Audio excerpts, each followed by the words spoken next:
tutorial, we had tried to debug this issue with the app where it was throwing an exception when it tried to connect to our server. Now, the reason for this is actually pretty simple. When we run our App Engine server, it runs on the local host, and we're able to access it using localhost 8888. However, when we try to access it using the IP address, it throws an exception, or it actually doesn't even work.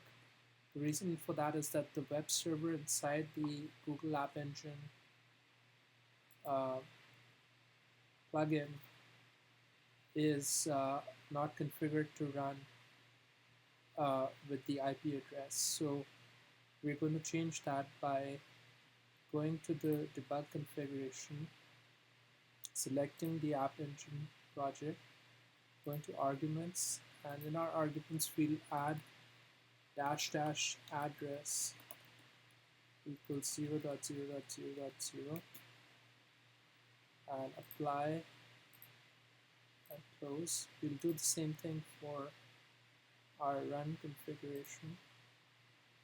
So go to run configurations, app engine, arguments, and notice we have dash dash address equals 0.0.0.0. Now we will restart the web server by saying debug as web applications.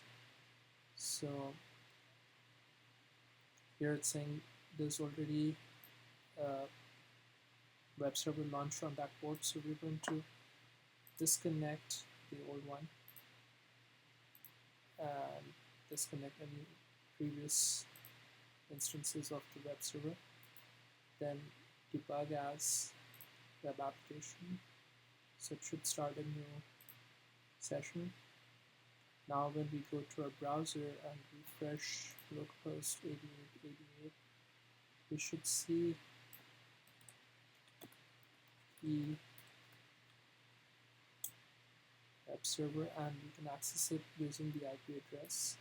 So we'll also use the local IP address, which is 192.168.2.1. So right now it's it's 1.2, sorry, 1.2. So now we have the local IP address. Now I'm going to check something in my etc hosts just to make sure there's nothing wrong in my host file. So notice that in my localhost I added my IP address, so I'm going to remove that, and I'm going to also say ds cache returns dash dash flush cache.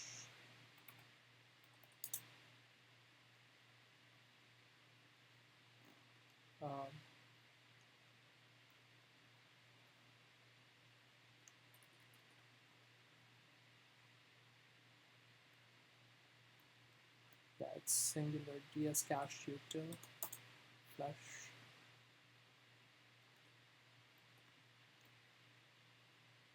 dash dash dash flush cache. So ds cache util dash flush cache. So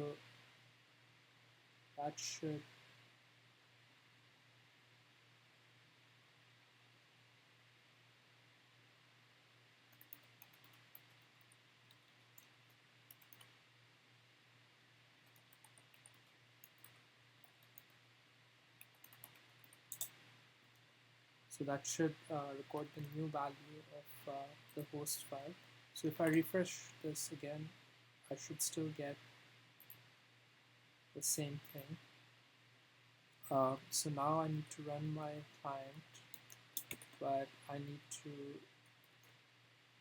change the configuration on my cloud endpoint utils file to make sure that it's pointing to the server and the local IP, which is 192.168.1.2. Save that. Just hit refresh and we'll just select run as this time. So wait for the client to load.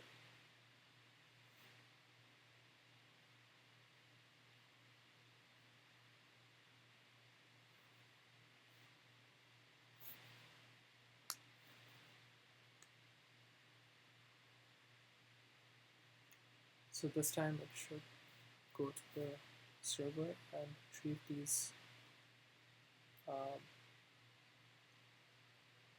list of stores. So uh, that's where we are. And at this point, we're at this step, and we're going to add offers and recommendations logic in our next tutorial. So thanks for watching. Bye for now.